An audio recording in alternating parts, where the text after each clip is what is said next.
In the previous lecture, we learned how to allow the user to set variables using the input functions. This is very useful and works perfectly as shown in that lecture. The only issue is that the way we use the variable here is not very secure. This might not be a problem with simple scripts like this, but I want to note this so you keep it in mind whenever you're writing your own programs. It's not secure because we're allowing the user to input anything, and we're not checking what this input is. We should only allow the user to enter a name for the interface and a value for a new Mac. However, the user can misuse this program by entering Linux commands. These commands are then substituted into the subprocess.call module and will actually be executed on the system. Again, in the case of this specific program, this might not be a major issue, but you can argue that this program is not very secure or well implemented because it allows users to do things beyond its intended purpose. Let me show you what I mean. We all know if we run ls, it will list all the files in the current directory. As you can see, I have my Mac changer and VM directories. Now, let's run our Python script. When it asks me for the interface, I'm going to input F0, but I'll also add a semicolon followed by another command. In Linux, the semicolon is used to tell the terminal to execute another command after the current one. So, I'm putting ls as my second command. Now, what's going to happen is that the interface variable will have a value of F0, ls, which will be substituted here. This command will then become ifconfig F0, ls. This first command, ifconfig F0, will execute, and then the ls command will also execute due to the semicolon separating them. I'm also going to put another semicolon afterward to ensure that anything after this command is treated as a separate command. When I hit enter, you'll see that we've managed to get macchanger.py, which is our program, to execute other commands on the system that it wasn't meant to execute. I'll enter anything for the Mac value. As you can see, the first command was ifconfig F0, and its output is shown, followed by the execution of ls as my second command, which lists the files in the current working directory. This output is repeated 3 times because the interface is used in 3 lines in the code.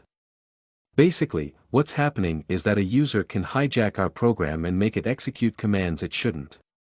Although this might not be critical for this simple script, you should keep this in mind whenever you're writing your own programs. There is a simple fix for this issue, and it can be implemented by using the second way of calling subprocess. Remember when I first showed you the subprocess module, and I mentioned that there are 2 ways of using the call function? We can use it as we have been doing, but there's also another way. The second method might seem confusing initially, which is why I started with the simpler method. But if you analyze it, this approach is straightforward. You still call subprocess.call, but instead of giving the command as a single string, you split it into elements within a list. Each element or string in the list represents one word in the command. Every time you see a space in the command, close the quote, separate it with a comma, and put the rest of the command. When you do this, Python knows that the first element is the command and everything after it is part of that command. So, even if we try to hijack it the same way we just did, Python will treat it as part of the first command and will not execute it separately. Let me demonstrate to make it clearer. I'm going to retype the commands below. We're using subprocess.call, but instead of passing a script, we'll pass a list. We open a square bracket and close it, with each element as a string. Every time we see a space, we separate it as a new element. The command we always use is ifconfig. Then, instead of a space, we'll put a comma, then type the next part, which is our interface. Since interface is a variable, we don't enclose it in quotation marks, we type it as it is. The next argument of the ifconfig command is down, enclosed in quotation marks because it's a string and part of the command. If you compare this to the previous method, it's very similar, but instead of adding everything in a single string, we have a list where each element is a word in the command. Every time we see a space, we create a separate element. This is the first time you're seeing a list, and it's a good example. A list is just a series of elements enclosed within square brackets. Now, we'll do the same with the next two commands. To duplicate the current line, I'm using Ctrl+D twice, which works automatically here. Now, for the second command, we have ifconfig interface. This time, instead of down, we'll use set_hw_ether, followed by the new MAC. Again, we don't need quotation marks for new_MAC since it's a variable. Finally, the last command will be ifconfig interface up instead of down. That's it.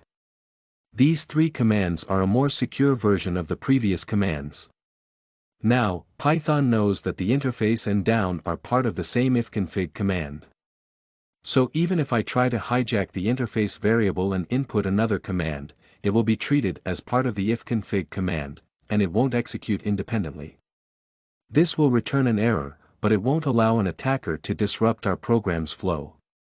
Now, let's delete the previous code, save, and test our program. I'll clear everything, and we have our program here.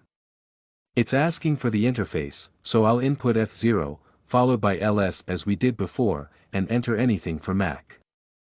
As you can see, it's showing an error related to the quote and ls command, and it's complaining about the interface name. However, it's not executing ls on the system. This way, a user cannot make this program do anything other than what we intend. Now, let's test the program to ensure it works. We'll set the interface to F0 and input a new MAC. This time, I'll use 33:33:33:33. We get the right message. Let's run ifconfig F0, and as you can see, the MAC address has changed to 11:22:33:33:33, and the program is working as expected.